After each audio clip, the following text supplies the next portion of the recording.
നിരഞ്ജനെ വളഞ്ഞവരെല്ലാം തന്നെ ഗുണ്ടകളായിരുന്നു. ആ പെൺകുട്ടി നല്ല ഒന്നാം തരം തട്ടിപ്പുകാരി. അവസരം നോക്കി ആൺകുട്ടികളോട് അടുത്തതിനു ശേഷം അവർ പീഡിപ്പിക്കാൻ ശ്രമിച്ചു എന്ന് കുറ്റപ്പെടുത്തി അവരിൽ നിന്ന് പണം തട്ടുകയാണ് ആ പെൺകുട്ടിയുടെയും കൂട്ടരുടെയും മെയിൻ പരിപാടി. നിരഞ്ജൻ ഗൗരവത്തിലായി. നീയൊക്കെ പൊട്ടന്മാരാണോടാ?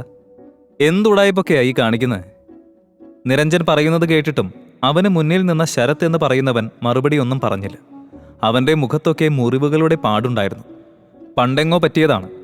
അവൻ നേരെ നിരഞ്ജന്റെ എതിരെയുള്ള കസേരയിലിരുന്ന് നിരഞ്ജൻ വാങ്ങിവെച്ച കുപ്പിയിൽ നിന്ന് മദ്യമൊഴിച്ചു കുടിക്കാൻ തുടങ്ങി. എന്നിട്ട് കൂട്ടത്തിൽ ഒരുവനോട് സംസാരിക്കാനായി ആംഗ്യം കാണിച്ചു. അപ്പോൾ അളിയാ, പറഞ്ഞു വന്നത് എന്താന്ന് വെച്ചാ, ഈ ശരത്ത് നല്ലൊരാളാ. ഈ വയലൻസ് ഒന്നും ഇഷ്ടമല്ല. സമാധാനത്തിന്റെ വെള്ളരിപ്രാവാണ് നമ്മുടെ മച്ചാൻ. അപ്പോ നമുക്ക് ആ റൂട്ട് പിടിക്കാം. നിങ്ങൾക്ക് ഓക്കെ ആണെങ്കിൽ ഒരു കുഴപ്പമില്ലാതെ നമുക്ക് മുന്നോട്ട് പോവാം. ഇല്ലെങ്കിൽ... നിരഞ്ജൻ ഒരു ചിരിയോടെ അവനെ നോക്കി. എന്നിട്ട് പറഞ്ഞു, ശരിയാ, അവന്റെ മോന്ത കണ്ടാ അറിയാം സമാധാനം തുളുമ്പി നിൽക്കുവാന്ന്. അപ്പൊ ശരി, നിങ്ങളുടെ സമാധാന സന്ദേശം എന്തായാലും പറഞ്ഞാട്ടെ. ആ ഗുണ്ട ഒരു വിജയച്ചിരിയോടെ മുന്നോട്ട് വന്നു. ഇത് കൂടുതൽ വഷളാക്കണ്ടെന്നാണെങ്കിൽ ഒരു 50,000 രൂപ ഞങ്ങൾക്ക് തരണം. അതോടെ കാര്യം അവിടെ തീരും. അവന്റെ ഭീഷണി കേട്ട നിരഞ്ജനൊന്ന് ചിരിച്ചു. തട്ടിക്കൊണ്ടുപോകലും കല്യാണവും അടിപിടിയും ഇപ്പോഴേ പീഡനവും. നാട്ടിലെത്തി ഒറ്റ ദിവസം കൊണ്ട് താൻ എന്തൊക്കെയാണ് അനുഭവിക്കേണ്ടി വന്നതെന്ന് ഓർക്കുകയായിരുന്നു നിരഞ്ജൻ. അവൻ അവരെ പരിഹസിക്കുകയാണ് ചെയ്തത്. ഒരു കാര്യം ചെയ്യാം, ഞാൻ ആദ്യം ഈ പെണ്ണിന്റെ പേരിലൊരു പീഡന കേസ് കൊടുക്കാം. ഇനി നിങ്ങൾക്ക് കേസ് കൊടുക്കണ്ട എന്നാണെങ്കിൽ എനിക്കൊരു 50,000 രൂപ തന്നേക്ക്. ഞാൻ ക്ഷമിച്ചേക്കാം. ശരത്ത് ഇരുന്നയിടത്ത് നിന്ന് ചാടി എഴുന്നേറ്റ് നിരഞ്ജന്റെ നേരെ കൈ ചൂണ്ടി. നിനക്ക് ഞാൻ ഒരു ചാൻസ് കൂടെ തരാം. ഒന്നുകിൽ നീ അത് അനുസരിക്കും, ഇല്ലെങ്കിൽ നിന്നെ ഇവിടുന്ന് വാരിപ്പിറക്കി കൊണ്ടുപോകേണ്ടി വരും. നിരഞ്ജൻ എഴുന്നേറ്റ് ശരത്തിന്റെ അടുത്തേക്ക് ചെന്നു. എന്നിട്ട് അവന്റെ 2 ചുമലുകളിലും കൈവച്ചു. നീയൊക്കെ കൂടി എന്നെ ശല്യം ചെയ്യുന്നതിന് ഞാൻ നിനക്ക് കാശ് തരണമല്ലേ? മോനെ, ഇന്നെൻ്റെ കല്യാണമായിരുന്നു. അതുകൊണ്ട് നല്ല മൂഡില്ല. നിനക്കൊക്കെ ഞാൻ 1 മിനിറ്റ് സമയം തരാം. എൻ്റെ കൺമുന്നിൽ നിന്ന് പോയില്ലെങ്കിൽ ഞാൻ എന്തൊക്കെ ചെയ്തു കൂട്ടുമെന്ന് എനിക്ക് തന്നെ ഒരു പിടിയുണ്ടാവില്ല. ശരത്ത് ഒരാക്കിയ ചിരിയോടെ അവൻ്റെ ആളുകളെ നോക്കി. മക്കളെ, ചേട്ടനെ അങ്ങ് തൂക്കിയെടുത്തേരെ. എന്നിട്ട് നേരെ നമ്മുടെ ബാറിൻ്റെ പിന്നിലോട്ട് കൊണ്ടുപോവാ. ബാക്കി കളികൾ എന്താണെന്ന് നമുക്ക് അവിടെ നിന്ന് കാണിച്ചു കൊടുക്കാം. ശരത്ത് അത് പറഞ്ഞതും അവന്മാർ നിരഞ്ജന്റെ നേർക്ക് നീങ്ങി. ഇനി ഒരിക്കലും പഴയ രീതിയിലേക്ക് പോകില്ല എന്ന് ശപഥം ചെയ്തതാണെങ്കിലും സാഹചര്യങ്ങൾ നിരഞ്ജനെ ഏജന്റ് ആര്യനാവാൻ നിർബന്ധിക്കുകയാണ്. അവന്മാർ കൈ ഉയർത്തിയതും നിരഞ്ജൻ അവരുടെ കയ്യിൽ പിടിച്ച് ഒറ്റ തിരിക്കലായിരുന്നു. അതോടൊപ്പം തന്നെ നെഞ്ചിലും ചവിട്ട് കിട്ടി 2 പേരും നിലത്തേക്ക് വീണു. നിനക്കൊക്കെ എത്രയാടാ വേണ്ടത്? ഞാൻ തരാടാ. ബാറിലെ സംഗീതത്തിനിടയ്ക്ക് അവന്മാരുടെ കരച്ചിൽ മുങ്ങിപ്പോയിരുന്നു. 2 എണ്ണവും ചാടി എഴുന്നേറ്റ് ഒറ്റ ഓട്ടമായിരുന്നു. നിരഞ്ജൻ സമയം കളയാതെ മറ്റുള്ളവരുടെ നേർക്ക് നീങ്ങി. ശരത്തിന്റെ അടുത്തേക്ക് ചെന്നതും അവൻ നിരഞ്ജന്റെ മുന്നിലേക്ക് മുട്ടുകുത്തി വീണു. എന്റെ പൊന്നണ്ണ, മാപ്പാക്കണം. നിങ്ങളാണ് ഇനി ഞങ്ങളുടെ മുതലാളി. എന്ത് വേണേലും പറഞ്ഞോ. ശരത്ത് മാപ്പ് പറയുന്നത് കേട്ടപ്പോൾ നിരഞ്ജന്റെ മുഖം വല്ലാതെയായി. അവൻ നിരാശയോടെയാണ് പ്രതികരിച്ചത്. ഇത് ശരിയാണോ കുഞ്ഞ്? ഞാനൊന്ന് തുടങ്ങിയതല്ലേ ഉള്ളൂ. അപ്പോഴേക്കും ഇങ്ങനെ യാചിക്കാൻ തുടങ്ങിയാൽ എങ്ങനെ? നീയൊക്കെ കാരണം എൻ്റെ പ്രതിജ്ഞ തെറ്റി. നീയല്ലേ വലിയ സമാധാനം ഉണ്ടാക്കുന്നവൻ. നീ തന്നെ പറ എന്താ ചെയ്യേണ്ടതെന്ന്. ശരത് നിരഞ്ജന്റെ മുന്നിൽ ക്ഷമയാചിച്ചുകൊണ്ട് ആദ്യം വന്ന പെണ്ണിനെ വേണമെങ്കിൽ എടുത്തോ എന്ന ഭാവത്തിൽ അവളെ പിടിച്ച് അവന്റെ മുന്നിലേക്കിട്ടു. അവൾ ഭയം കാരണം ആകെ വിയർത്ത് കുളിച്ചു. പക്ഷേ ധൈര്യം ഭാവിച്ചാണ് നിരഞ്ജനോട് സംസാരിച്ചത്. ചേട്ടൻ ഇതൊക്കെ സീരിയസ് ആയിട്ട് എടുത്തോ? ഞങ്ങള് വെറുതെ തമാശക്ക് ഇങ്ങനെ ഓരോന്ന്. അതെനിക്കറിയാം. ഞാൻ സീരിയസ് ആയില്ലേ? അതെന്റെ ഭാഗത്തുനിന്നുണ്ടായ ഒരു ചെറിയ തമാശയായിട്ട് കണക്കാക്കിയാൽ മതി കേട്ടോ. ആ പെൺകുട്ടി അത് കേട്ടതും നിരഞ്ജന്റെ നെഞ്ചിലേക്ക് കൈവച്ചുകൊണ്ട് തൻ്റെ ടോപ്പിന്റെ സിബ് ഊരാൻ തുടങ്ങി. അപ്പോൾ തന്നെ നിരഞ്ജൻ അവളെ തടഞ്ഞു. പെങ്ങളെ, മതി. നീയൊക്കെ ഇനി എന്തൊക്കെ കാണിച്ചാലും എനിക്ക് കിട്ടാനുള്ള 50,000 തരാതെ നീയൊന്നും എങ്ങോട്ടും പോവത്തില്ല. സത്യം പറഞ്ഞാൽ പോക്കറ്റിൽ 10 പൈസ ഇല്ലാതെയാണ് ശരത്തും കൂട്ടരും അകത്തേക്ക് വന്നത്. കഴിക്കാനും കുടിക്കാനും അവന്മാരുടെ കയ്യിൽ ഒന്നും ഉണ്ടായിരുന്നില്ല. അപ്പോഴാണ് നിരഞ്ജൻ 50,000 ചോദിക്കുന്നത്. ശരത് വിശ്വാസം വരാത്തതുപോലെ നിരഞ്ജനെ നോക്കി. സാറേ, നിങ്ങൾ ആരാണെന്ന് എനിക്ക് അറിയത്തില്ല. അങ്ങനെയുള്ള ഞങ്ങളോട് കാശ് ചോദിക്കുന്നത് മോശമല്ലേ? ഞങ്ങൾക്ക് കാശില്ലാഞ്ഞിട്ടാ ഇങ്ങനെ ഓരോന്ന് ചെയ്തു കൂട്ടുന്നത്. അന്നേരം നിങ്ങളും കൂടി ഇങ്ങനെയൊക്കെ ചോദിച്ചാൽ ഞങ്ങൾ വഴി വിട്ട് എന്തെങ്കിലും ചെയ്യേണ്ട അവസ്ഥയിലാവും. മനസ്സിലാവുന്നുണ്ടോ വല്ലതും? നിരഞ്ജൻ അതൊരു ഭീഷണിയായിട്ടാണ് തോന്നിയത്. ബാറിന്റെ പേരും പറഞ്ഞ് ഭീഷണിപ്പെടുത്താൻ നിന്നവന്റെ നേർക്ക് പോകാൻ ഒരുങ്ങുമ്പോഴാണ് അവൻ ദുർഗയെ കണ്ടത്. ദുർഗയുടെ കണ്ണിൽ പെടാൻ താല്പര്യമില്ലാത്തതുകൊണ്ട് തന്നെ അവൻ കസേരയിലേക്കിരുന്നു. എന്നിട്ട് ശരത്തിനോടൊക്കെ ഒന്ന് പുഞ്ചിരിച്ചു. പോവാൻ നോക്ക്, തൽക്കാലം ഞാൻ നിന്നോടൊക്കെ ക്ഷമിക്കുക. പൈസയൊന്നും വേണ്ട, ചെല്ല്. നിരഞ്ജന്റെ ഭാവം പെട്ടെന്ന് മാറിയത് കണ്ട് അവരെല്ലാവരും ഞെട്ടി. അവൻ എന്താണ് പറ്റിയത് എന്ന് അവർക്കാർക്കും മനസ്സിലായിരുന്നില്ല. അവർ പതിയെ അവിടെ നിന്നും പിൻവാങ്ങി. നിരഞ്ജൻ തൻ്റെ ശ്രദ്ധ ദുർഗയിലേക്ക് തിരിച്ചു. അപ്പോഴാണ് 2 പെൺകുട്ടികൾ അവളുടെ അടുത്തേക്ക് വന്ന് ആ മേശയ്ക്ക് ചുറ്റുമായി ഇരിപ്പുറപ്പിച്ചത്. അതിലൊരാൾ ചുറ്റും നോക്കി ആരും തങ്ങളെ കേൾക്കുന്നില്ല എന്നുറപ്പിച്ചു. ഹലോ ദീപ്തി മാം, ഞാൻ സ്പെഷ്യൽ ഏജന്റ് ടീന. ഇത് നിഷ. അവർ പരിചയപ്പെടുത്തി. ദീപ്തി എന്നായിരുന്നു ദുർഗയുടെ ഏജന്റ് നെയിം. കഴിഞ്ഞ 2 വർഷമായി ദുർഗ നെടുമ്പള്ളിൽ ഗ്രൂപ്പ് ഓഫ് കമ്പനീസിൽ സീക്രട്ട് ഏജന്റായി ജോലി ചെയ്യുകയാണ്. നെടുമ്പള്ളിൽ ഗ്രൂപ്പ് ഒരു മൾട്ടിനാഷണൽ ക്രൈം ഓർഗനൈസേഷൻ കൂടിയാണ്. അവളുടെ കണ്ണുകൾ കമ്പനി ചെയർമാനായ സ്റ്റീഫൻ നെടുമ്പള്ളിക്ക് മേലെയായിരുന്നു. ദുർഗ പോക്കറ്റിൽ നിന്ന് പേപ്പർ എടുത്ത് ടേബിളിൽ വച്ചു. നിങ്ങൾ ചെയ്യാൻ പോകുന്ന ജോലി അത്ര എളുപ്പമുള്ളതല്ല. വിഷ്ണുപുരം കൊട്ടാരത്തിൽ നിന്ന് മോഷ്ടിച്ചെടുത്ത നിധിയുമായി അവർ കട്ടപ്പന എത്തിയിട്ടുണ്ടെന്ന വിവരം ലഭിച്ചത്. ആ നിധി ഇനി നേരെ നോർത്തിലേക്ക് കൊണ്ടുപോയി നേപ്പാൾ വഴി ഏതെങ്കിലും വിദേശ രാജ്യത്തിന് വിൽക്കാനാ സ്റ്റീഫൻ നെടുമ്പള്ളിയും കൂട്ടരും പദ്ധതിയിടുന്നത്. ടീന കൗതുകത്തോടെ തെളിവുകളുണ്ടോ എന്ന് ചോദിച്ചപ്പോൾ ദുർഗ നിരാശയോടെ മറുപടി നൽകി. ഇതുവരെ ഒന്നും കിട്ടിയിട്ടില്ല. അതുകൊണ്ടാ ഞാൻ നിങ്ങളെ 2 പേരെയും വിളിച്ചത്. അവനൊരു നാറിയ സത്യത്തി. ഒരു സർക്കാർ രൂപീകരിക്കാനും അവരെ ഭരണത്തിൽ നിന്നും താഴെ ഇറക്കാനും അവനെ കൊണ്ട് പറ്റും. അതിൽ നിന്ന് തന്നെ അവന്റെ ഹോൾഡ് മനസ്സിലാക്കാലോ. ഒരുവിധപ്പെട്ട ഗാങ്സ്റ്റേഴ്സുമായി അവന് മോശമല്ലാത്ത ബന്ധമുണ്ട്. ഈ കട്ടപ്പന പോലൊരു സ്ഥലത്ത് ബിസിനസ്മാനെ പറ്റി ആരും ഇത്രയ്ക്കൊന്നും പ്രതീക്ഷിക്കില്ലല്ലോ. ഡൽഹിയിലെയും മുംബൈയിലെയും വൻകിട വ്യവസായികൾ വരെ അവരുടെ ആവശ്യങ്ങൾക്ക് സ്റ്റീഫന്റെ സഹായം തേടുന്നുണ്ട് എന്ന് കൂടിയാവുമ്പോ അവന്റെ ലെവൽ ഏതാണെന്ന് ഊഹിക്കാലോ.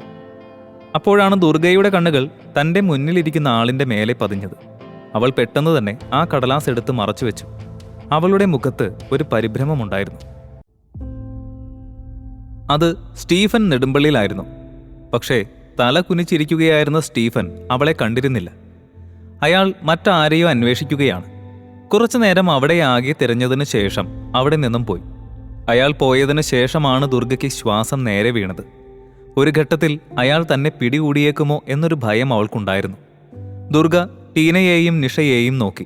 ഇതാണാ കുറുക്കൻ, സ്റ്റീഫൻ നെടുമ്പള്ളി. ഒരുപാട് കഷ്ടപ്പെട്ടിട്ടാ ഞാൻ നെടുമ്പള്ളിൽ ഗ്രൂപ്പിന്റെ വൈസ് പ്രസിഡന്റ് സ്ഥാനത്തെത്തിയത്. എന്നിട്ടും ഞാൻ ഇതുവരെ അതിനെക്കുറിച്ചൊന്നും കേട്ടിട്ടുകൂടിയില്ല. ഇപ്പോ നിങ്ങളെ 2 പേരെയും വരുത്തിയത് തന്നെ എനിക്കൊരു സഹായത്തിനാ. ഇന്നു മുതൽ പടിപടിയായി എല്ലാം പഠിച്ചു തുടങ്ങണം. നിഷയും ടീനയും ആത്മവിശ്വാസത്തോടെ തലയാട്ടി. ദുർഗ കാര്യങ്ങൾ വിശദീകരിച്ചു തുടങ്ങി. ഞാൻ പറയുന്ന പോലെ ഫോളോ ചെയ്യണം. നിങ്ങളുടെ ഐഡന്റിറ്റി ആരും അറിയാതെ സൂക്ഷിക്കണം. 2 പേരും നാളെ തന്നെ സെയിൽസ് ഡിപ്പാർട്ട്മെന്റിൽ ജോലിക്ക് അപേക്ഷിക്കണം. ബാക്കിയൊക്കെ ഞാൻ നോക്കിക്കോളാം. ആ നിധിയുടെ മൂല്യം എത്ര കോടിയാണെന്ന് ഇപ്പോഴും കണക്കില്ല. ആ സ്റ്റീഫന്റെ അടിത്തറ ഇളക്കണമെങ്കിൽ ഈ ബാറിന്റെ ഓണറുമായിട്ട് ഒരു ബന്ധം ഉണ്ടാക്കിയെടുക്കണം. അവര് 2 പേരും ക്ലോസ് ഫ്രണ്ട്സാ. ടീനയും നിഷയും തലയാട്ടി. ശേഷം ടീന ലൈറ്റർ എടുത്ത് ആ പേപ്പർ കത്തിച്ചു കളഞ്ഞ ശേഷം കൗതുകത്തോടെ ഇത്രയധികം ടെക്നോളജി ഉണ്ടായിട്ടും എന്തുകൊണ്ടാണ് ഈ പേപ്പർ എന്ന് അന്വേഷിച്ചു. ദുർഗയൊന്ന് ചിരിച്ചു. ഫോൺ കോൾസ് ടാപ്പ് ചെയ്യാനുള്ള സാധ്യതയുണ്ട്. നമ്മുടെ സ്ഥലവും ഐഡന്റിറ്റിയും എല്ലാം വെളിപ്പെടുത്താൻ തയ്യാറുള്ള ചില രാജ്യദ്രോഹികള് ഗ്രൂപ്പിലുണ്ടെന്ന് ബോസിന് സംശയമുണ്ട്. അതുകൊണ്ടാ കമ്മ്യൂണിക്കേഷന് വേണ്ടി ഈ പഴയ മാർഗം. ദുർഗ പറയുന്നത് കേട്ടപ്പോൾ തന്നെ തങ്ങളുടെ ചുമതല എത്രത്തോളം ഭാരമുള്ളതാണെന്ന് പെൺകുട്ടികൾക്ക് മനസ്സിലായി. ഒരാളുടെ ഒരു മിസ്റ്റേക്ക് മതിയാകും എല്ലാവരും കുടുങ്ങാൻ. നിഷ അപ്പോഴാണ് അവളോട് ഒരു കാര്യം ചോദിച്ചത്. മാം, വിവാഹത്തിന് ശേഷം സംഘടനയിൽ നിന്നും വിരമിക്കുകയാണെന്ന് ബോസ് പറഞ്ഞിരുന്നു. അഡ്വാൻസ് വിഷസ് മാം. നിഷ പറയുന്നത് കേട്ടപ്പോൾ ദുർഗയുടെ ചുണ്ടിൽ ഒരു ചിരി വിടർന്നു. അപ്പോൾ അവളുടെ മനസ്സിലേക്ക് ആദ്യം വന്നത് ഒരു ക്രിമിനലിന്റെ മുഖമാണ്. ഇനി എന്തായാലും ആർക്കും അവളെ വിവാഹത്തിന് നിർബന്ധിക്കാനാവില്ലല്ലോ. അവളൊന്ന് നിശ്വസിച്ചു. ഇനിയിപ്പോ അഡ്വാൻസ് വിഷ് വേണമെന്നില്ല. ഇന്ന് രാവിലെ എന്റെ കല്യാണമായിരുന്നു. ദുർഗ പറഞ്ഞത് കേട്ട പെൺകുട്ടികളൊന്ന് ഞെട്ടി. അത് കഴിഞ്ഞ് 3 പേരും കൂടിയിരുന്ന് സംസാരിക്കാൻ തുടങ്ങി. ഈ സമയം നിരഞ്ജൻ പുറത്ത് ദുർഗയെയും കാത്തിരുന്ന് ഒരു ബോട്ടിൽ വിസ്കി തീർത്തിരുന്നു. എന്നിട്ടും ദുർഗയെ വിടാൻ മനസ്സില്ലാത്തതിനാൽ ഒരു ബോട്ടിൽ വിസ്കി കൂടി ഓർഡർ ചെയ്തു. അവന് തനിക്ക് എന്താണ് സംഭവിക്കുന്നതെന്ന് മനസ്സിലാകുന്നുണ്ടായിരുന്നില്ല. അവൾക്ക് വേണ്ടി ഇനിയും കാത്തിരിക്കണോ അതോ പോകണോ എന്നൊന്നും അറിയാതെയാണ് ഈ ഇരിപ്പ്. നിരഞ്ജൻ 2ാമത്തെ കുപ്പിയും തുറന്നു. ആ സമയത്താണ് മുകളിലെ VIP റൂമിന്റെ വാതിൽ തുറന്നു കിടന്നതിലൂടെ 2 പേർ അവനെ നിരീക്ഷിച്ചുകൊണ്ടിരുന്നത്. നേരത്തെ അവൻ ആ ഗുണ്ടകളെ തല്ലിയോടിച്ചതും എല്ലാം അവരവിടെ ഇരുന്ന് കാണുന്നുണ്ടായിരുന്നു. അതിലൊന്ന് സാക്ഷാൽ സ്റ്റീഫൻ നെടുമ്പള്ളിലായിരുന്നു. മറ്റൊന്ന് ആ ബാറിന്റെ ഓണറും അയാളുടെ സുഹൃത്തുമായ ശരണ്യ സത്യമൂർത്തിയും. സ്റ്റീഫൻ നിരഞ്ജനെ അത്ഭുതത്തോടു കൂടിയാണ് നോക്കിക്കണ്ടത്. ഈ മനുഷ്യൻ എന്തോ ഒരു സ്പെഷ്യാലിറ്റി ഉണ്ട്. ഇവനെപ്പോലെ ഒരുത്തൻ നമ്മുടെ ടീമിലില്ലല്ലോ ശരണ്യ. നമുക്ക് അവനെ നമ്മുടെ ടീമിലേക്ക് എടുത്താലോ? അങ്ങനെ പരിചയമില്ലാത്ത ആളുകളെയൊന്നും ടീമിലെടുക്കാൻ ഒക്കില്ല സ്റ്റീഫൻ. അവൻ ആരാ എന്താന്ന് ഇതൊന്നും നമുക്കറിയില്ല. പിന്നെ ഇപ്പൊ നമ്മൾ കണ്ടത് അതൊന്നും ഒരു സാധാരണക്കാരന്റെ മൂവ്മെന്റ്സ് അല്ല. അതൊക്കെ വിട്, നമുക്ക് നമ്മുടെ ജോലിയുടെ കാര്യം സംസാരിക്കാം. നിങ്ങളുടെ കമ്പനി ആരൊക്കെയോ ടാർഗറ്റ് ചെയ്യുന്നു എന്നൊരു വാർത്തയുണ്ട്. നാഷണൽ ഏജൻസി മാത്രമല്ല, മറ്റേതൊക്കെയോ ഇന്റർനാഷണൽ ഗ്രൂപ്പുകളും കട്ടപ്പനയിലേക്ക് എത്തുന്നുണ്ട് എന്നാ അറിയാൻ കഴിഞ്ഞത്. അറിയാലോ, ആ നിധി കിട്ടാനായി എല്ലാവരും ശ്രമിക്കും. ശരണ്യ പറയുന്നത് കേട്ടിട്ടും സ്റ്റീഫന്റെ മുഖഭാവത്തിന് യാതൊരു മാറ്റവും ഉണ്ടായിരുന്നില്ല. അയാൾക്കതൊന്നും വലിയ അത്ഭുതമായി തോന്നിയതേയില്ല. തന്റെ മുന്നിലുണ്ടായിരുന്ന റെഡ് വൈൻ ആസ്വദിച്ചു കുടിക്കുന്ന സ്റ്റീഫനെ ശരണ്യ അമ്പരപ്പോടെ നോക്കി. ശേഷം അയാൾ ഒരു സിഗരറ്റ് എടുത്ത് കത്തിച്ചുകൊണ്ട് ശരണ്യയെ നോക്കി പറഞ്ഞു, കുറച്ച് ദിവസമായിട്ട് ഞാനിതൊക്കെ കേൾക്കുന്നുണ്ട്. ഇവിടെ പലതും നടക്കുന്നുണ്ട്. ഏത് സ്ഥാപനമാണ് ഏറ്റവും അപകട സാധ്യത കൂടുതലുള്ളതെന്ന് ശരണ്യ തന്നെ കണ്ടെത്തി എന്നെ അറിയിക്കണം. പിന്നെ ഇന്ത്യക്ക് പുറത്തു നിന്നുള്ള സംഘടനകളാണെങ്കിൽ അവരെ നേരിടാൻ എനിക്കൊരു പദ്ധതിയുണ്ട്. സ്റ്റീഫൻ പറയുന്നത് കേട്ട ശരണ്യയുടെ കണ്ണുകൾ വിടർന്നു. അവൾ അതീവ താല്പര്യത്തോടെയാണ് പിന്നെ സംസാരിച്ചത്. ഈ പറഞ്ഞ സംഘടനകളുമായി ഓൾറെഡി സ്റ്റീഫൻ ബന്ധപ്പെട്ടിട്ടുണ്ടല്ലോ. ഇനി അവര് കട്ടപ്പനയ്ക്ക് വരുമെന്ന് താൻ കരുതുന്നുണ്ടോ? പണം കൊണ്ടെല്ലാം ചെയ്യാൻ കഴിയും ശരണ്യ. ലോകത്തിലെ തന്നെ ദ ബെസ്റ്റ് ഏജന്റ് എന്ന് പറയാവുന്ന ഒരാളുടെ കമ്പനി ഇപ്പോൾ ഒരു നേതാവില്ലാതെയാണ് പ്രവർത്തിക്കുന്നത്. ആര്യൻസ്. ആ കമ്പനിയുടെ പല ഏജൻസിനും ഇപ്പോൾ അവിടെ ജോലി ചെയ്യാൻ ഒട്ടും താല്പര്യമില്ല എന്നുള്ള അവസ്ഥയിലാണ്. സ്റ്റീഫൻ പറയുന്നത് കേട്ട ശരണ്യ ആകെ ഞെട്ടി. സ്റ്റീഫനും ശരണ്യയും വർഷങ്ങളായി ഇന്റർനാഷണൽ മാർക്കറ്റിൽ വില കൂടിയ പല സാധനങ്ങളും വിറ്റ് നടക്കാൻ തുടങ്ങിയിട്ട്. അതുകൊണ്ട് തന്നെ ലോകമെമ്പാടുമുള്ള അധോലോക നായകന്മാരെയും സ്പൈ ഏജന്റുമാരെയും പറ്റിയുള്ള പല വാർത്തകളും സ്റ്റീഫൻ അറിയാറുണ്ട്. തങ്ങൾ ഇത്രയും നേരം പുകഴ്ത്തിക്കൊണ്ടിരുന്ന തങ്ങളുടെ മുന്നിലിരിക്കുന്ന ആ മനുഷ്യനാണ് അധോലോക നായകന്മാരുടെ കാലൻ എന്നറിയപ്പെടുന്ന ആളെന്ന് അവർക്കപ്പോഴും മനസ്സിലായിരുന്നില്ല. അവന്റെ ഏജൻസിയെ പറ്റിയാണ് ആ പറഞ്ഞതെന്നും അറിഞ്ഞില്ല. രാത്രി ഒരു 11 മണിയൊക്കെ ആയപ്പോൾ ബാറിൽ ആളുകൾ നിറഞ്ഞു. പിന്നെ ഒരു നിമിഷം പോലും അവിടെ നിൽക്കാൻ നിരഞ്ജന് തോന്നിയില്ല. ദുർഗ ആ സമയത്തും വെളിയിലേക്ക് വന്നിട്ടില്ല.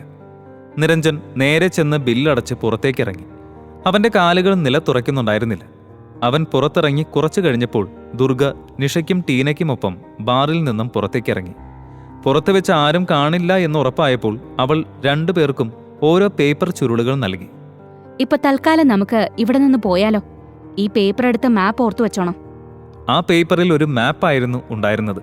ദുർഗയുടെ അപ്പാർട്ട്മെന്റിലേക്ക് എത്താനുള്ള മാപ്പായിരുന്നു അത്. ഒരു തരത്തിലും തന്റെ ലൊക്കേഷൻ വെളിപ്പെടുത്താൻ ദുർഗ തയ്യാറായിരുന്നില്ല.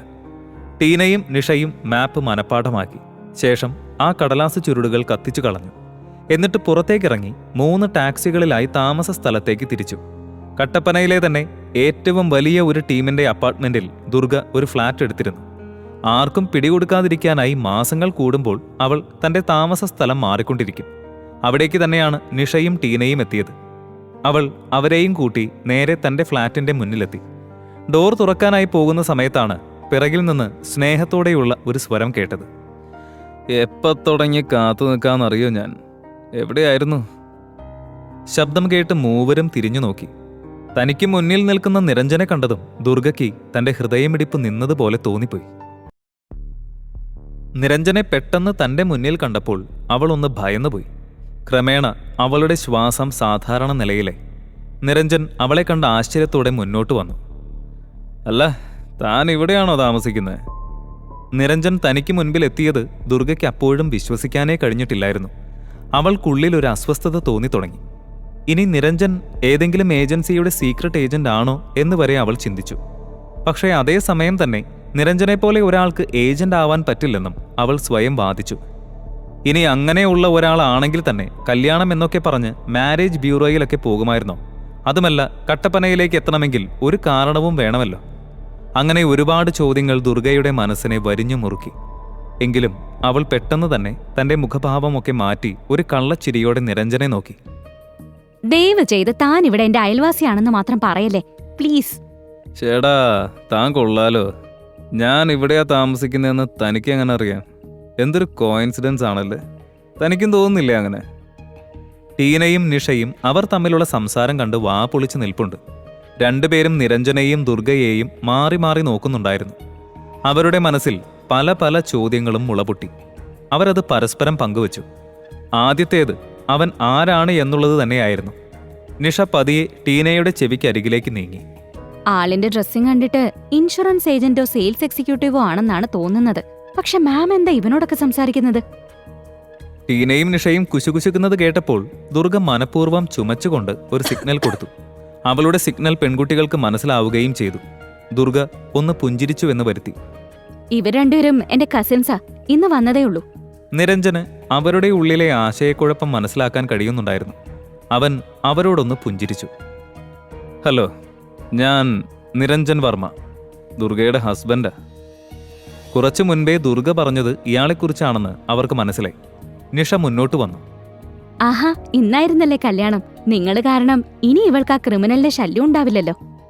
നിഷയും ടീനയും പരസ്പരം നോക്കി. അവർക്ക് കാര്യങ്ങളൊക്കെ ഏകദേശം പിടികിട്ടി തുടങ്ങിയിരുന്നു. അവർ പുഞ്ചിരിയോടെ തന്നെ നിരഞ്ജനെ പരിചയപ്പെട്ടു. അവർ സംസാരിച്ചുകൊണ്ടിരിക്കുന്നതിനിടെ നിരഞ്ജനെ എങ്ങനെ ഒഴിവാക്കാം എന്നുള്ള ചിന്തയിലായിരുന്നു ദുർഗ. ആ സമയത്താണ് നിരഞ്ജൻ അവളുടെ നേരെ തിരിഞ്ഞത്. ഇവരുള്ളതുകൊണ്ടാണല്ലോ താൻ എൻ്റെ കൂടെ വന്ന് നിൽക്കാത്ത. എനിക്ക് മനസ്സിലായി. അതെന്നോട് തുറന്നു പറയുന്നതിനെന്താ, എനിക്ക് അതിനൊന്നും ഒരു പ്രശ്നവുമില്ല. ദുർഗ പല്ല് കടിച്ചു. അവളുടെ ശരിക്കുള്ള പ്രശ്നം ഇപ്പോൾ അവൻ തന്നെയായിരുന്നു. പക്ഷേ അവൾ എന്തെങ്കിലും പറയുന്നതിന് മുൻപേ തന്നെ നിരഞ്ജൻ സംസാരിക്കാൻ തുടങ്ങി. നോക്ക് ഡാർലിംഗ്, ഇന്ന് ഉച്ചയ്ക്ക് നീ പറഞ്ഞതൊന്നും എനിക്ക് മനസ്സിലായില്ലായിരുന്നു. പക്ഷെ ഇപ്പോൾ കുറച്ചൊക്കെ മനസ്സിലാവുന്നുണ്ട്. എന്നെപ്പറ്റി ഒന്നും അറിയാത്തിടത്തോളം കാലം തനിക്ക് എൻ്റെ കൂടെ ജീവിക്കാൻ ഒരു മടിയൊക്കെ കാണും.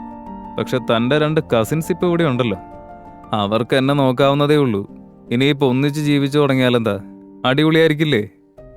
നിരഞ്ജൻ പറയുന്നത് കേട്ടതോടെ മൂവരും നിശബ്ദരായി. അവൻ പറയുന്ന മണ്ടത്തരത്തിന് അവരുടെ കയ്യിൽ മറുപടിയില്ലായിരുന്നു. പക്ഷേ ദുർഗ എന്തെങ്കിലും പറയുന്നതിന് മുൻപ് തന്നെ തൊട്ടടുത്ത ഫ്ലാറ്റിലെ പ്രിയ പുറത്തേക്ക് വന്നു.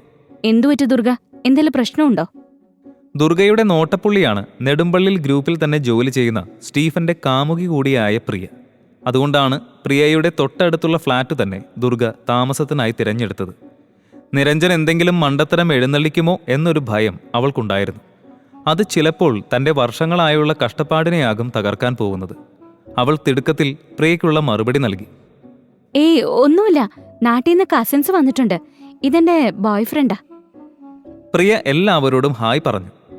അവരകത്തേക്ക് പോവുകയാണെന്ന് പറഞ്ഞപ്പോൾ പ്രിയയും അവരോട് പറഞ്ഞുകൊണ്ട് തൻ്റെ ഫ്ലാറ്റിനകത്തേക്ക് കയറി ചെന്നു. പക്ഷേ തന്നെ ഭർത്താവായി സ്വീകരിക്കുന്നതിൽ ദുർഗയ്ക്ക് എന്തോ നാണക്കേടുള്ളതുപോലെയാണ് നിരഞ്ജന് തോന്നിയത്. ദുർഗയെ നോക്കിയപ്പോൾ അവൾ ദേഷ്യം കൊണ്ട് തിളച്ചു നിൽക്കുകയാണ്. അവൾ തന്നെ ഉടലോടെ വിഴുങ്ങിയേക്കുമെന്ന് നിരഞ്ജന് തോന്നി. തൻ്റെ സൈഡ് സേഫ് ആയിരിക്കണമെന്നുള്ളതുകൊണ്ട് തന്നെ അവസാനം നിരഞ്ജനെ തൻ്റെ കൂടെ നിർത്താൻ അവൾ ഒരു തീരുമാനം എടുക്കുകയായിരുന്നു. ഒരു തരത്തിൽ അവൻ തൻ്റെ കൺമുന്നിൽ ഉണ്ടാവുകയാണെങ്കിൽ അവനെ നിരീക്ഷിക്കുകയും ചെയ്യാം എന്നാണ് അവൾ കരുതിയത്. അവൾ തന്നെ നിരഞ്ജനെ വലിച്ച് റൂമിനകത്തേക്ക് കയറ്റി. ഫ്ലാറ്റിൽ കയറിയ ഉടനെ നിരഞ്ജൻ ചുറ്റും നോക്കി. ആഹാ ദുർഗ ഡാർലിംഗ്, ഇവിടെ ഇപ്പം 3 ബെഡ്റൂംസ് ഉണ്ടല്ലോ. 1 നിന്റെ കസിൻസിന്, 2 നമുക്ക്, അല്ലേ? നിരഞ്ജൻ പറയുന്നത് കേട്ട ദുർഗയ്ക്ക് ദേഷ്യം വരുന്നുണ്ടായിരുന്നു. പേര് പോലെ ശരിക്കും ദുർഗയായിരുന്നെങ്കിൽ അവൾ ഒരു നോട്ടം കൊണ്ട് തന്നെ നിരഞ്ജനെ ചുട്ടു ചാമ്പലാക്കിയേനെ. അവൾ ദേഷ്യത്തോടെ അവന് നേരെ തിരിഞ്ഞു. ഈ ബെഡ്റൂംസ് 3ഉം ഞങ്ങൾ 3 ആൾക്കും ഉള്ളതാ. തനിക്ക് വേണേ ആ സോഫയിലെങ്ങാനും പോയി കിടന്നോ. ഇനി പറ്റില്ലെങ്കിൽ ഇപ്പൊ തന്നെ ഇറങ്ങിക്കോ. ആ കാരണം കൊണ്ട് തന്നെ നിരഞ്ജൻ ഫ്ലാറ്റ് വിട്ടു പോകുമെന്ന് മൂവരും കരുതി. പക്ഷേ നിരഞ്ജൻ സന്തോഷത്തോടെ തന്നെ ആ നിർദ്ദേശം സ്വീകരിച്ചു. ഞാൻ എവിടെയായാലും ഉറങ്ങും. ഇതിപ്പോ സോഫയുണ്ടല്ലോ, എനിക്ക് അത് തന്നെ ധാരാളം. നിരഞ്ജൻ പറയുന്നത് കേട്ടതോടെ 3 പെൺകുട്ടികളുടെയും മുഖം വാടിപ്പോയി. ടീന നിരാശയോടെയാണ് അവൻ അവിടെ തന്നെ ഉണ്ടാകുമോ എന്ന് ചോദിച്ചത്. ടീനയുടെ ചോദ്യത്തിന് ദുർഗ മറുപടിയൊന്നും പറഞ്ഞില്ല. അവൾ വല്ലാത്തൊരു നിസ്സഹായ അവസ്ഥയിലായിരുന്നു. പ്രിയയ്ക്ക് എങ്ങാനും ഒരു സംശയം തോന്നിയാൽ പിന്നെ അവളുടെ ഐഡന്റിറ്റി വെളിപ്പെടാൻ വലിയ കാലതാമസമൊന്നും ഉണ്ടാകാൻ വഴിയില്ല. കാരണം ആ ദൗത്യത്തിൽ അവരുടെ തുറുപ്പ് ചീട്ട് പ്രിയ തന്നെയായിരുന്നു. ഇനിയിപ്പോ വേറെ വഴിയില്ല. തൽക്കാലം നിങ്ങൾ രണ്ടുപേരും പോയി വിശ്രമിക്കേ. നാളെ തന്നെ ജോലിയുടെ അപേക്ഷ കൊടുക്കുന്ന കാര്യം നോക്കണം. നിരഞ്ജൻ അത് കേട്ടിരുന്നു. അവൻ അപ്പോൾ തന്നെ സോഫയിൽ നിന്ന് എഴുന്നേറ്റ് അവർക്കരികിലേക്ക് ചെന്നു. നിങ്ങൾ ജോലി നോക്കുവാണോ? അപേക്ഷയുടെ കാര്യമൊക്കെ പറയുന്നത് കേട്ടു. എവിടെയാ? ഞാനും ഒരു ജോലി നോക്കിക്കൊണ്ടിരിക്കുക.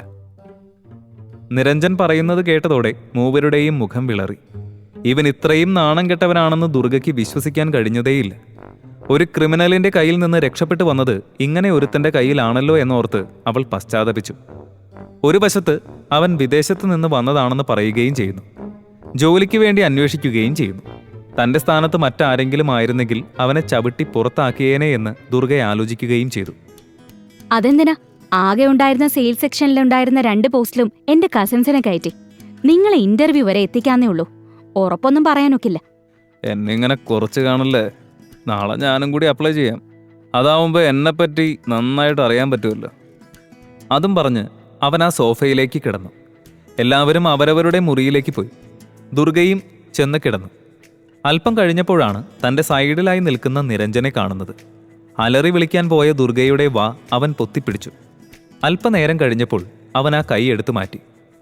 താനെന്താടോ ഇവിടെ? ഫോണിൻ്റെ ചാർജർ വേണം. ദേഷ്യം വന്ന ദുർഗ ചാർജർ എടുത്തു കൊടുത്തു. നിരഞ്ജൻ ഫോൺ ചാർജ് ചെയ്ത് ഓണാക്കിയ ഉടനെ തന്നെ മെസ്സേജുകളുടെയും മിസ്ഡ് കോൾസിൻ്റെയും പൂരമായിരുന്നു. പെട്ടെന്നാണ് ഒരു അൺനോൺ നമ്പറിൽ നിന്ന് ഒരു മെസ്സേജ് വന്നത്. അവനത് തുറന്നു നോക്കി.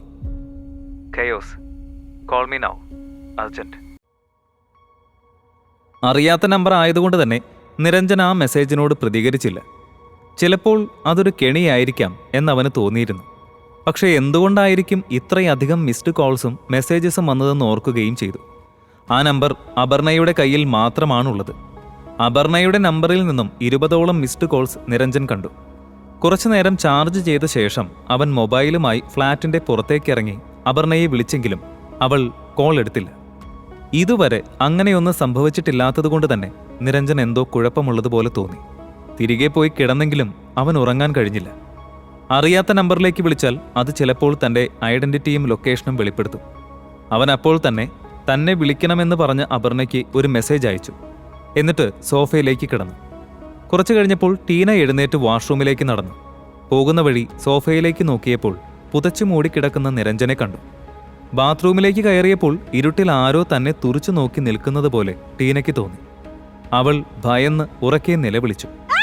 അവളുടെ ശബ്ദം കേട്ടുണർന്ന ദുർഗയും നിഷയും ബാത്റൂമിലേക്ക് ഓടിയെത്തി ലൈറ്റ് ഓണാക്കി. അപ്പോഴാണ് ബാത്ത് ടബിൽ ഒരു ടവൽ മാത്രം ധരിച്ചു കിടക്കുന്ന നിരഞ്ജനെ കണ്ടത്. ദുർഗയ്ക്ക് ദേഷ്യം കൊണ്ട് കണ്ണു കാണാത്ത അവസ്ഥയായി. ഡോ എണീക്കിടോ, ഇതാണോ കിടക്കാനുള്ള സ്ഥലം? പക്ഷെ ടീന ആകെ അമ്പരന്ന് നിൽക്കുകയാണ്. കാരണം അവൾ വരുന്ന സമയത്ത് നിരഞ്ജൻ സോഫയിൽ കിടന്നുറങ്ങുന്നത് വ്യക്തമായി കണ്ടതാണ്. പിന്നെ എങ്ങനെ അവൻ ഇവിടെ എത്തി എന്ന സംശയത്തിന് അത് ചിലപ്പോൾ പുതപ്പ് മാത്രം കണ്ടപ്പോൾ തെറ്റിദ്ധരിച്ചതാകാമെന്ന് പറഞ്ഞത് ദുർഗയാണ്. സോറി, അവിടെ കിടന്നിട്ട് ഉറക്കം വന്നില്ല, അതുകൊണ്ടാണ് ഇവിടെ വന്ന് കിടന്നെ. അവൻ എഴുന്നേറ്റ് തൻ്റെ ഡ്രസ്സ് എടുത്തിട്ട ശേഷം സോഫയുടെ അടുത്തേക്ക് നടന്നു. പെൺകുട്ടികൾ അവരവരുടെ മുറികളിലേക്കും പോയി. രാവിലെ എഴുന്നേറ്റ് വന്നപ്പോൾ നിരഞ്ജൻ വേറെ ഡ്രസ്സ് ധരിച്ച് റെഡിയായി നിൽക്കുകയാണ്. അല്ല, ഈ ഡ്രസ്സൊക്കെ എവിടുന്ന് കിട്ടി? ഞാൻ രാവിലെ വീട്ടിൽ പോയി മാറിയിട്ട് ഇങ്ങോട്ട് പോന്നു. 3 പേരും ബ്രേക്ക്ഫാസ്റ്റ് കഴിച്ച് നേരെ നെടുമ്പള്ളിയിൽ ഗ്രൂപ്പിലേക്ക് പുറപ്പെട്ടു. 1 വർഷം മുൻപാണ് ദുർഗ നെടുമ്പള്ളിയിൽ ജോലിക്ക് കയറിയത്. അവളുടെ കോണ്ടാക്ട്സ് ഉപയോഗിച്ച് അവൾ നെടുമ്പള്ളിക്ക് വേണ്ടി ഒരു പ്രൊജക്റ്റ് പിടിച്ചെടുത്തിരുന്നു. അതിന് പകരമായി അവർ അവൾക്കൊരു സ്പോർട്സ് കാർ സമ്മാനമായി നൽകുകയും ചെയ്തു. കാറിനകത്തേക്ക് കയറിയത് മുതൽ നിരഞ്ജൻ ഒരു കൊച്ചുകുട്ടിയുടെ കൗതുകത്തോടെ ഓരോന്നും തൊട്ടും പിടിച്ചും നോക്കുകയാണ്. അത് കണ്ടപ്പോൾ ടീനയും നിഷയും ചിരിച്ചു. ടീന പരിഹാസത്തോടെയാണ് അവനോട് ചോദിച്ചത്. അല്ല നിരഞ്ജൻ, താനിതുവരെ ഇങ്ങനത്തെ കാറൊന്നും കണ്ടിട്ടില്ലേ? ഇല്ല. എന്താന്ന് വെച്ചാ ഞാൻ എപ്പോഴും ഫൈറ്റർ ജെറ്റ്സും ആർമർ വെഹിക്കിൾസും ഒക്കെയാണ് ഉപയോഗിച്ചുകൊണ്ടിരുന്നത്. ഒരു സാധാരണ കാറിൽ കയറിയിട്ട് കുറേ കാലമായി. ഇത് കേട്ട നിഷയും ടീനയും ഒന്ന് നിശബ്ദരായി. ദുർഗ പരിഹാസത്തോടെയാണ് അവരെ നോക്കിയത്. ഇങ്ങനെ അന്തം വിടണ്ട, സാറ് പറയുന്നത് സത്യ. അദ്ദേഹം വലിയൊരു സീക്രട്ട് ഏജന്റാ. വിദേശത്തു നിന്നും ജോലിയൊക്കെ കളഞ്ഞ് ഇന്ത്യയിലേക്ക് വന്നതാ. പുള്ളിക്ക് ഒരു അക്കൗണ്ട് പോലും ഇല്ല, അറിയാവോ? അത്രയ്ക്ക് കാശുണ്ട് കക്ഷിയുടെ കയ്യില്. ഹോ, ഞാൻ എന്തൊരു ലക്കിയാണെന്ന് നോക്കണേ. അതോടെ ടീനയ്ക്കും നിഷയ്ക്കും കാര്യങ്ങൾ ഏകദേശം പിടികിട്ടി തുടങ്ങിയിരുന്നു. അവർക്ക് രസകരമായി തോന്നിയപ്പോൾ നിരഞ്ജനോട് അയാളുടെ പഴയ കാല കഥകൾ ചോദിച്ചു. പോകുന്ന വഴി മുഴുവൻ അവൻ പറഞ്ഞ കാര്യങ്ങൾ കേട്ട് ചിരിക്കുകയായിരുന്നു അവർ. അപ്പോഴേക്കും കട്ടപ്പനയുടെ ഹൃദയഭാഗത്തുള്ള ഒരു വലിയ ബിൽഡിങ്ങിന് മുന്നിലേക്ക് കാർ എത്തിയിരുന്നു. നെടുമ്പള്ളിയിൽ ഗ്രൂപ്പിന്റെ മനോഹരമായ ആ കെട്ടിടം ആശ്ചര്യത്തോടെയാണ് നിരഞ്ജൻ കണ്ടു നിന്നത്. അകത്തേക്ക് കയറിയപ്പോൾ തന്നെ അവിടെയുണ്ടായിരുന്ന സുന്ദരികളായ പെൺകുട്ടികളിലേക്ക് നിരഞ്ജന്റെ നോട്ടം പോയി. അവൻ നിഷയോടും ടീനയോടുമായി അടക്കം പറയാൻ തുടങ്ങി. വർക്ക് കൾച്ചറിൻ്റെ കാര്യത്തിൽ ഈ കമ്പനി ഇന്ത്യയിൽ തന്നെ ടോപ്പ് 10 ലിസ്റ്റിലുണ്ടെന്ന് ഞാൻ കേട്ടിരുന്നു. പക്ഷെ ഇത്രയ്ക്ക് സുന്ദരികളായ പെൺകുട്ടികളെ ജോലിക്ക് വെക്കുന്നതിലും ഇവർ ടോപ്പ് ലിസ്റ്റിലാണെന്ന് ഞാൻ ഇപ്പോഴാണ് അറിഞ്ഞത്. അവിടെ ഉണ്ടായിരുന്ന പെൺകുട്ടികളെല്ലാം തന്നെ രാജ്യത്തിൻ്റെ പല ഭാഗങ്ങളിൽ നിന്നായി പ്രത്യേകം ഹയർ ചെയ്തവരാണ്. നിരഞ്ജൻ പറഞ്ഞത് കേട്ടതോടെ ദുർഗയ്ക്ക് ദേഷ്യം വന്നിരുന്നു. നേരെ നോക്കി നടക്ക. നീ എന്ത് വേണേലും ചെയ്തോ, പക്ഷെ എന്റെ ഭർത്താവാണെന്ന് ആരോടും എഴുന്നള്ളിക്കരുത്. ഇവരെ രണ്ടാളെ ഇന്റർവ്യൂ ചെയ്യാൻ വേണ്ടി ഞാൻ മുകളിലേക്ക് പോവാ. എന്താ വേണ്ടേന്ന് അറിയാലോ അല്ലേ? ആ ഒരു കാര്യം മറന്നു. ഇവിടെ സെക്യൂരിറ്റി ഗാർഡിന്റെ വേക്കൻസിയാണുള്ളത്. അതിനുവേണ്ടി അപ്ലൈ ചെയ്യാം.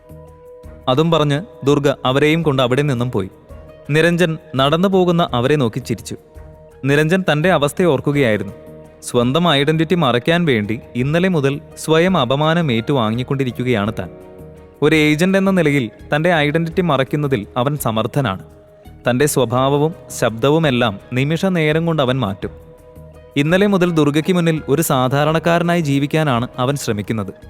അതുകൊണ്ട് തന്നെ തന്റെ ഐഡന്റിറ്റി വെളിപ്പെടുത്തിയിട്ടും അവൾ അത് വിശ്വസിക്കാൻ തയ്യാറായിട്ടില്ല. അതിനിടയിലാണ് അവന്റെ കണ്ണുകൾ അവിടുത്തെ സുന്ദരിയായ റിസപ്ഷനിസ്റ്റിന്റെ മേൽ പതിഞ്ഞത്. അവൻ പതിയെ അവളെ സോപ്പിട്ട് വേക്കൻസിയെ പറ്റിയുള്ള വിവരങ്ങളെല്ലാം ചോർത്തിയെടുത്തു. ഇനിയിപ്പോൾ അതനുസരിച്ചുള്ള CV-യും സർട്ടിഫിക്കറ്റ്സും എവിടെ നിന്ന് ഒപ്പിക്കുമെന്നുള്ളതായിരുന്നു അവന്റെ ചിന്ത. ചുരുങ്ങിയ സമയത്തിനുള്ളിൽ തന്നെ ലോബിയിൽ ജോലി അന്വേഷിച്ചു വന്നവരുടെ തിരക്കായി. ആ ജനക്കൂട്ടത്തിനിടയിലൂടെ നൂണ്ടു കയറി അവൻ ഇന്റർവ്യൂ നടക്കുന്ന 2ാമത്തെ നിലയിൽ എത്തിച്ചേർന്നു. ആഹാ, എൻ്റെ ഭാര്യ മിടുക്കിയാണല്ലോ. ഇത്രയും വലിയൊരു കമ്പനിയുടെ തലപ്പത്താണല്ലോ ഇരിപ്പ്. ഇനി എന്താ എനിക്ക് വേണ്ടേ? ഒരു സാധാരണ ജീവിതം ജീവിക്കാനായിട്ട് വന്നിട്ടിപ്പോ കുഴപ്പമില്ല. സ്വപ്നം കണ്ടതിലും താഴെയൊന്നും ആയില്ലല്ലോ. പതുക്കെ പതുക്കെ ദുർഗയുമായിട്ട് അടുക്കാൻ കഴിയുമായിരിക്കും.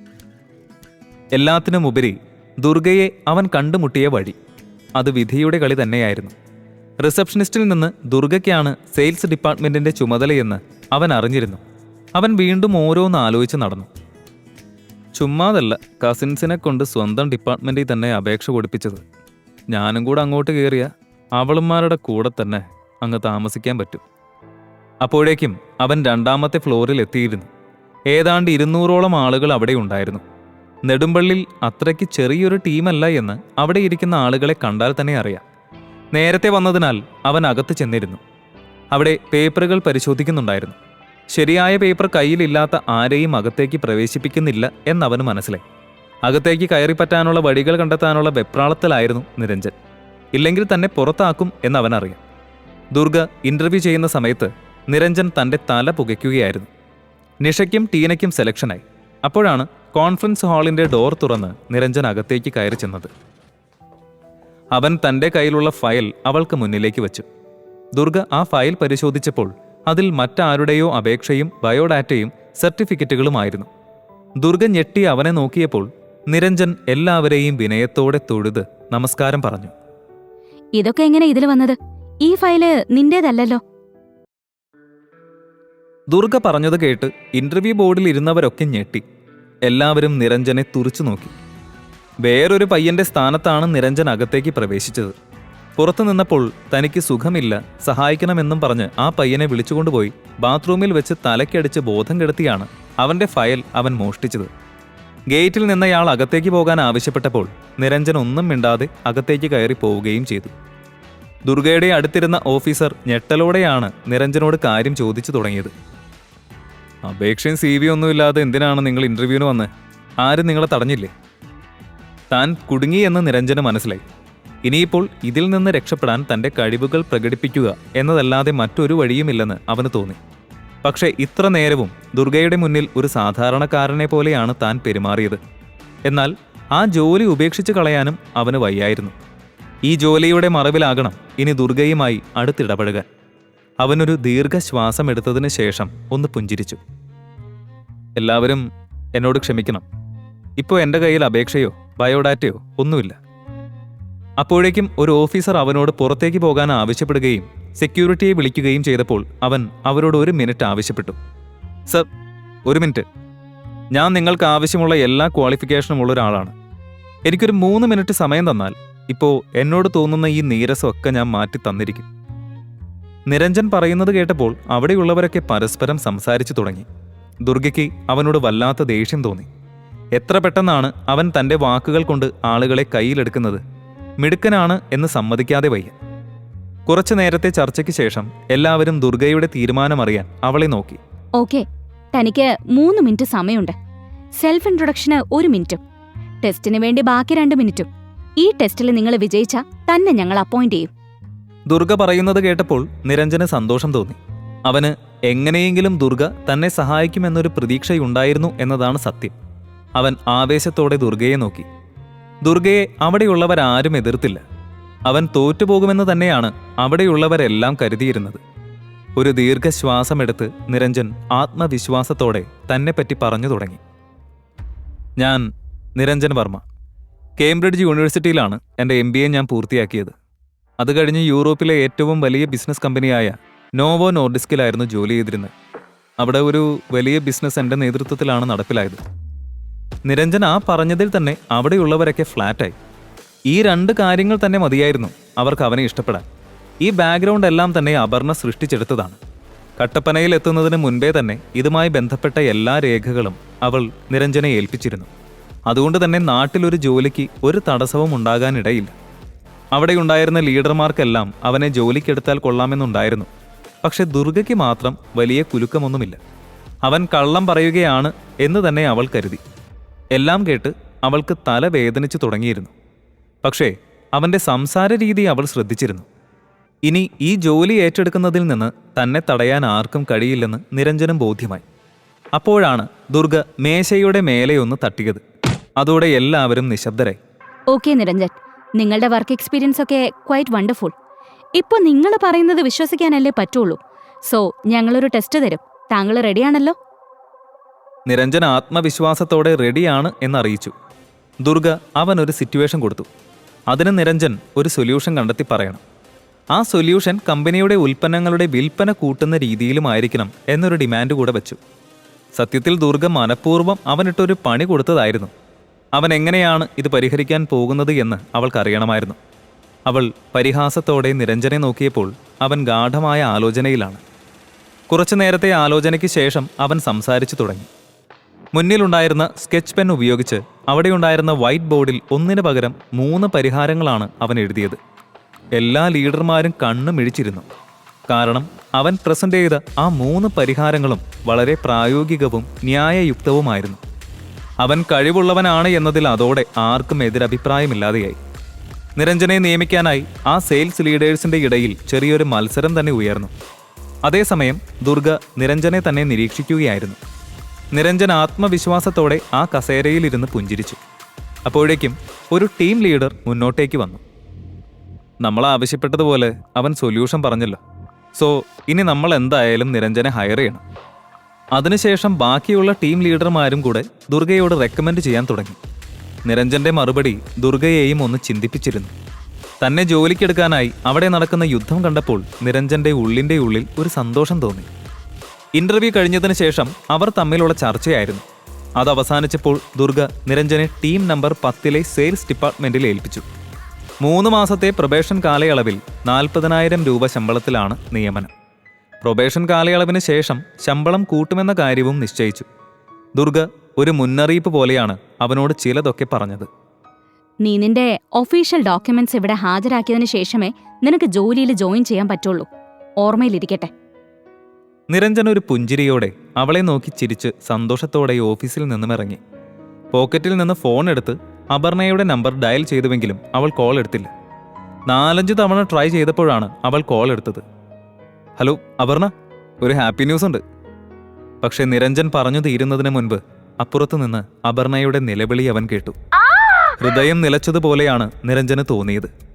അവൻ എന്തെങ്കിലും ചോദിക്കുന്നതിന് മുൻപ് തന്നെ ആ കോൾ ഡിസ്കണക്റ്റ് ആയിരുന്നു. അവൻ അപർണയെ തിരികെ വിളിക്കാൻ ശ്രമിക്കുമ്പോഴാണ് ഫോണിൽ ഒരു ഫോട്ടോ വന്നത്. അവനത് ഓപ്പൺ ചെയ്തപ്പോൾ അപർണയെ ചോരയിൽ കുതിർന്ന രീതിയിൽ ഒരു കസേരയിൽ കെട്ടിയിട്ടിരിക്കുകയാണ്. അപ്പോഴേക്കും ഒരു വോയിസ് മെസ്സേജ് കൂടി വന്നു. അവനത് പ്ലേ ചെയ്തു. ഇവളെ നിനക്കിനി ജീവനോടെ വേണമെന്നുണ്ടെങ്കിൽ ഞാൻ പറയുന്ന കാര്യങ്ങൾ ഞങ്ങൾക്ക് വേണ്ടി ചെയ്യണം. നിരഞ്ജൻ ഒന്നും മനസ്സിലാക്കാൻ കഴിഞ്ഞില്ല. എങ്കിലും അപർണയെ കരുതി ഒന്നും ഓർക്കാതെ അവർ പറഞ്ഞത് സമ്മതിച്ചുകൊണ്ട് മറുപടി നൽകി. ആ മറുപടിക്ക് തൊട്ടു പിന്നാലെ ഒരു ഫോട്ടോ വന്നു. ആ ഫോട്ടോ ഓപ്പൺ ചെയ്ത നിരഞ്ജന്റെ കയ്യിൽ നിന്ന് ഫോൺ വഴുതിപ്പോയി. അപ്പോഴാണ് ഒരു മെസ്സേജ് വന്ന ശബ്ദം കേട്ടത്. നിരഞ്ജൻ പെട്ടെന്ന് തന്നെ ഫോൺ എടുത്തു. നിനക്കൊരു 12 മണിക്കൂർ സമയം തരാം. ഈ പെണ്ണിനെ തീർക്കണം. എന്നിട്ട് അവളുടെ ബോഡിയുടെ ഫോട്ടോ എടുത്ത് അയക്കണം. ഇനി നിനക്കതിന് സാധിച്ചില്ലെങ്കിൽ അപർണയെ ഞങ്ങൾ കൊല്ലും. ആ വോയിസ് കേട്ട് നിരഞ്ജൻ ആകെ മരവിച്ചിരിക്കുകയായിരുന്നു. വല്ലാത്തൊരു പ്രതിസന്ധിയിലായിരുന്നു നിരഞ്ജൻ. ഇനി എന്തായിരിക്കും സംഭവിക്കാൻ പോകുന്നത്? നിരഞ്ജൻ ആരെയാവും രക്ഷിക്കുക?